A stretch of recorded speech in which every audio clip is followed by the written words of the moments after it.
तो चलिए एपिसोड शुरू करते हैं, ठीक वहीं से जहां पिछला वाला खत्म हुआ था। फिर उसने जोर से आदेश दिया, lion of radiant light, use light lion roar.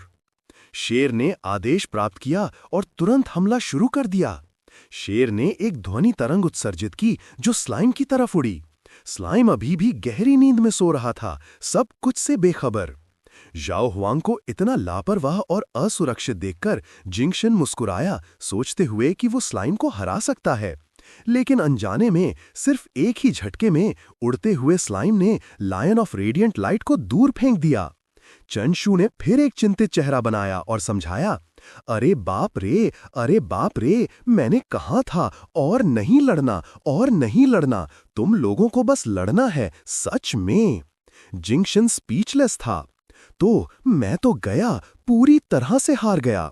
जाओ हुआंग ने उल्टी करना शुरू कर दिया। ये देखकर चंशू बेहद चिंतित हो गया और इनकार में अपने हाथ हिलाए। बंद करो, और नहीं लड़ना, और नहीं लड़ना, जल्दी से मुझे 20 टेमिंग बीड्स दो, मेरा स्लाइम, बूहू। शाओ हुआंग की हालत को देखते हुए वो दिल टूटने से खुद को रोक नहीं पाया। गंभीर रूप से घायल, एक बार मैं हार गया तो ये 10 हाई ग्रेड 20 टेमिंग बीड्स हैं जिनकी कीमत 1.2 मिलियन है। मैं हार नहीं सकता। नीचे जब सबने 1.2 मिलियन की संख्या सुनी तो उनकी आंखें चमक उठीं। एक बसकट वाला लड़का चुनौती देने के लिए आगे बढ़ा। नहीं, अगर ये नियम तुमने बनाए हैं तो तुम अपनी बात से मुकर नहीं सकते। मोटे युवा ने आश्चर्यजनक रूप से एक क्रूर दिखने वाला धब्बेदार भेड़िया बुलाया, अद्भुत रूप से क्रूर।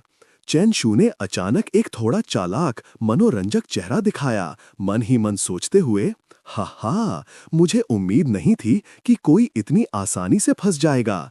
तुम लोग बहुत भोले हो।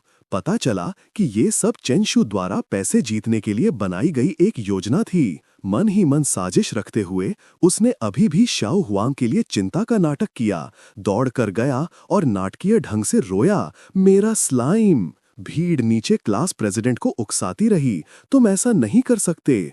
कोई और चारा ना होने के कारण चेनशू ने एक उदास चेहरा बनाया और कहा, अगर ऐसी बात है तो ठीक है। ये देखकर चुनौती देने वाला बहुत खुश हुआ। इस बार वो शाओ हुआंग को कुचलने का पक्का इरादा कर चुका था। उसने एक पोज बनाया, अपनी महान महत्वाकांक्षा का प्रदर्शन करते हुए। उसका स्पिरिट बीस्ट स्लाइम के साथ लड़ाई में उतर गया। व्हाम! क्रूर भेड़िया एक थाली में परोसा गया अगला शिकार बन गया। उसने फिर चमकदार लाल खून की उल्टी की। शाओ हुआंग अभी भी गहरी नींद में सो रहा था।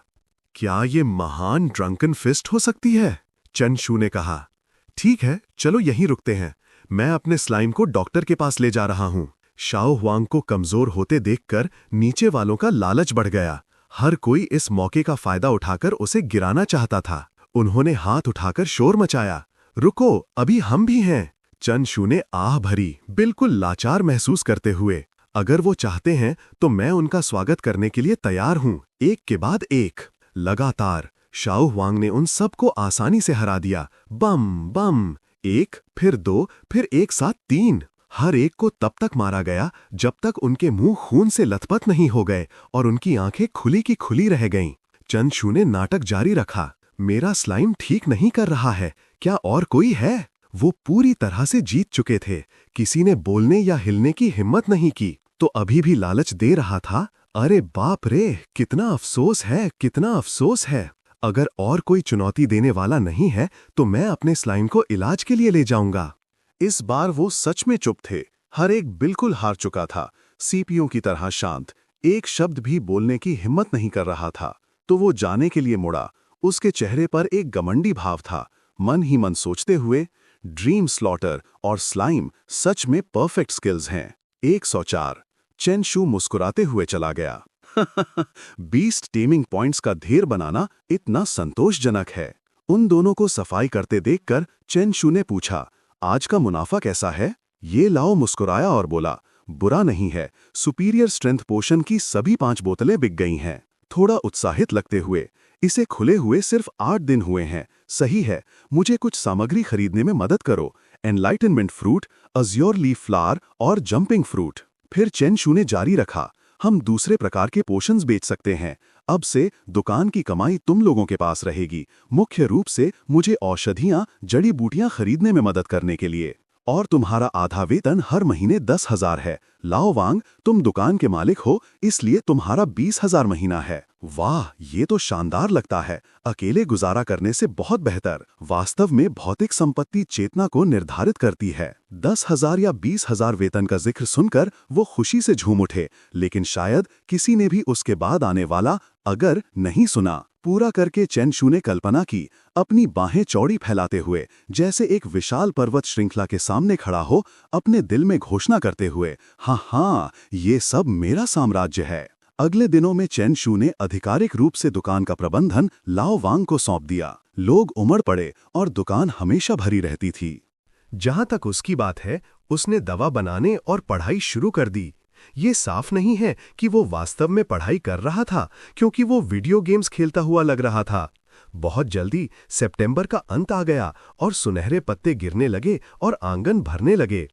इस समय टीचर पोडियम पर खड़े थे और घोषणा की, महीने का अंत लगभग आ गया है।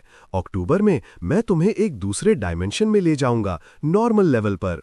ये आइस रिफ्ट कैनियन में है।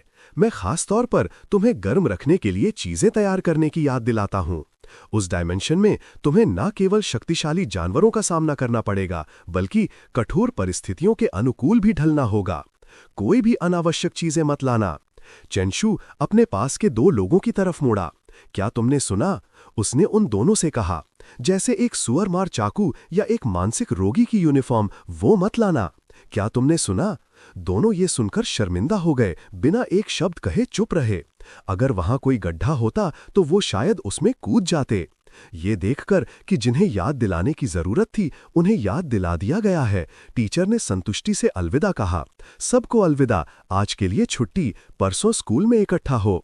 जल्दी छुट्टी मिलने से सब खुशी से झूम उठे। इस समय चेनशू सी सिंगसिंग और घनी भौहों वाले किसी के साथ चल रहा था। उसने उन दोनों पर एक नजर डाली। उसने पूछा, क्या तुम लोग कभी दूसरे डायमेंशन गए हो? दूसरे व्यक्ति ने जवाब दिया, नहीं। सिंह सिंह ने उत्सुकता से पूछा, ओह, तो तुम पहले गए हो? चेनशू ने अपनी छाती फुलाई, बहुत ऊंचा और शक्तिशाली अभिनय करते हुए। उसका चेहरा घमंड से भरा हुआ था। बिल्कुल, तुम पूछ सकते हो। क्रिंग्युआन बेडलम अव्यवस्थित है या नहीं, ये नानजियांग का ये भयंकर योद्धा तय करता है। यार, जैसे चेनशू अकेला ही सब कुछ तय कर सकता है। वो इतना शो ऑफ कर रहा है। उस समय मैंने तो फ्रॉस्ट लॉर्ड रैबिट के सर पर पेशाब भी किया था। मिन के शब्दों ने दूसरे दोनों को हक्का बक्का कर दिया। वाह, सच में? उनकी आंखें सितारों की तरह चमक उठीं। ये वही है जिस विशेषज्ञ की हम तलाश कर रहे थे। तुरंत उन्होंने मदद मांगना शुरू कर दिया। अगर ऐसी बात है सीनियर कृपया हमें बताएं कि हमें क्या लाना चाहिए। ये सरल है लाओता, बर्तन, पतीले, मसाले और एक ग्रिल लाओ। हाँ, लगता है हम पिकनिक पर जा रहे हैं। फिर मिन ने खुशी से नारंगी बालों वाले बच्चे के कंधे पर अपना हाथ रखा, जैसे वो पुराने दोस्त हों। और तुम जिंग जिंग, कुछ लाने की जरूरत नहीं है। बस अपने परिवार से एक सिल्वर रैंक बीस टेमर को किराए पर ले लो। हम जो कर सकते हैं करेंगे। लाओता और जिंगजिंग मुड़े और चले गए। उन्होंने चेनशू को उंगली भी दिखाई। एक मीठा अलविदा जोड़ना नहीं भूले। कमीने। लड़के को गाली दी जा रही थी, लेकिन वो अभी भी हैरान लग रहा था, उनके व्यवहार से बिल्कुल हैरान। सच में कोई मुझ पर विश्वास क्यों नहीं करता? उसे अचानक याद आया कि उसने बिल्कुल कुछ तैयार नहीं किया था, इसलिए उसने खुद को आश्वासन देने की कोशिश की। वास्तव में मुझे शायद आइस रिफ्ट कैनियन के लिए अपना सामान तैयार कर लेना चाहिए। घर वापस उसने तुरंत जानकारी चेक करने के लिए अपना कंप्यूटर चालू किया। स्क्रीन पर हरी लकीरों और टेक्स्ट का एक अव्यवस्थित जंबल दिखाई दिया। थोड़ा हैरान होकर उसे एहसास हुआ, तो ये है आइस रिफ्ट कैनियन। सुबह 1:05 जब सूरज उगने लगा, चेनशू ने आइस रिफ्ट कैनियन के बारे में सारी सामग्री पढ़ ली थी। उसने इस पर रिसर्च करने में पूरी रात लगा दी थी और ये काफी प्रभावशाली लग रहा था। मिन खुशी से गुनगुनाता हुआ चला, कैनियन के लिए अपना सामान लेने का समय। जैसे ही उसने दरवाजे से बाहर कदम रखा, उसने अपने पड़ोसी को व्यस्त देखा। मिन का चेहरा चमक उठा। गुड मॉर्निंग आंट वैंग। महिला मुड़ी। हेलो शाओ चैन, क्या तुम खाना खाने बाहर जा रहे हो? ये आंट वैंग थी, उसकी पड़ोसी। वो थोड़ी थकी हुई लग रही थी। शाओ चैन, क्या तुम अभी व्यस्त हो? मुझे एक फेवर चाहिए, आंट वैंग ने नरमाई से कहा। चैन शू ने पूछा, क्या बात है? दृश्य एक भीड़-भाड़ वाले स्कूल में बदल गया। मिन ने आह भरी। ओह, मैंने सोचा ये कुछ जरूरी था। पता चला कि उसे उसकी बेटी को लेने जाना था।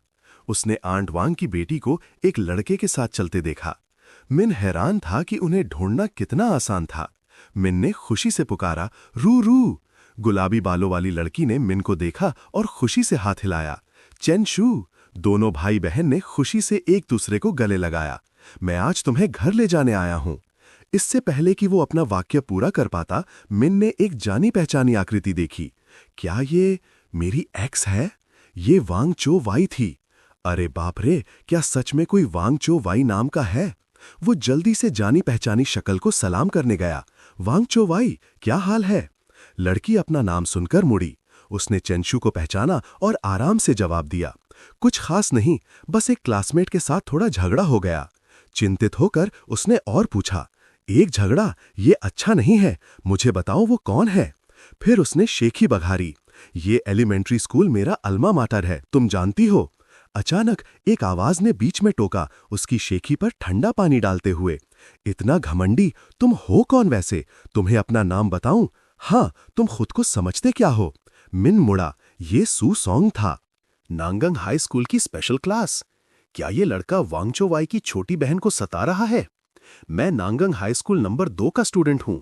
मैं चेन शू हूं, नांगंग हाई स्कूल नंबर 3 के स्पेशल क्लास का सदस्य। मेरे पास एक बच्चा है जो एक विशाल सुअर जैसा दिखता है, जिसमें नेजा 2.025 का अंदाज है। बच्चे के रवैये को देखते हुए फिर उसके पीछे गुलाबी बालों वाली लड़की को डर से अपनी बड़ी बहन के खिलाफ अपना चेहरा छुपाते हुए देखकर मैंने मन ही मन सोचा, क्या ये लड़का वांगचो वाई की छोटी बहन को सता रहा है? चेनशू हाथ कमर पर रखे ने जवाब दिया, मेरा नाम चेनशू है, मैं नांगंग हाई स्कूल नंबर 2 का स्टूडेंट हूं। दूसरे बच्चे ने घमंड से बाहें बांधे हुए जवाब दिया, सू स्वांग, नांगंग हाई स्कूल नंबर 3 के स्पेशल क्लास का सदस्य। सीधे मुद्दे पर आते हुए चेनशू ने पूछा, क्या तुम्हारे छोटे भाई ने किसी को सताया है? सुअर चेहरे वाला बच्चा बुलाए जाने पर ऐंठ गया और समझाया, मैंने उसे नहीं सताया, उसने मुझे नजरअंदाज किया। मैंने बस उसे अनाथ कहा। ये सुनकर चेनशू हक्का बक्का रह गया। बच्चा जारी रहा जैसे कोई उपलब्धि हो। इसके अलावा वो है एक अनाथ। चेनशू और नहीं सह सका, उसका गुस्सा फटने वाला था। उसे इस अनजान बच्चे को सबक सिखाना ही था, सोचना ही करना था। चेनशू ने अपना हाथ उठाया, शायद एक घातक प्रहार देने का इरादा रखते हुए। सू स्वांग ये देखकर घबरा गया और उसे रोकने के लिए आगे बढ़ा। तुम क्या कर रहे हो? लेकिन इससे चेनशू की कार्रवाइयों को और बढ़ावा मिलता हुआ लगा। स्लैप! एक गूंजती हुई थप्पड़ की आवाज आई। मैं क्या कर रहा हूं? चेनशू दहाड़ा। मैं इस छोटे कमीने को सबक सिखा रहा हूं। वो इतना छोटा है और फिर भी इतना असभ्य है, लोगों के साथ मिट्टी जैसा व्यवहार कर रहा है। अपने छोटे भाई को थप्पड़ पड़ते देखकर सू ज़ुआंग गुस्से से चिल्लाया, क्या तुम मरना चाहते हो? अगर तुम में हिम्मत है तो एक बच्चे को मत मारो। अगर तुम एक बीस्ट टेमर हो तो बीस्ट टेमिंग अरीना में आओ और मुझसे लड़ो। ओह, एक और बेवकूफ जो सीधे जाल में फंस रहा है। इस समय सिस्टम ने विकल्पों को प्रदर्शित किया।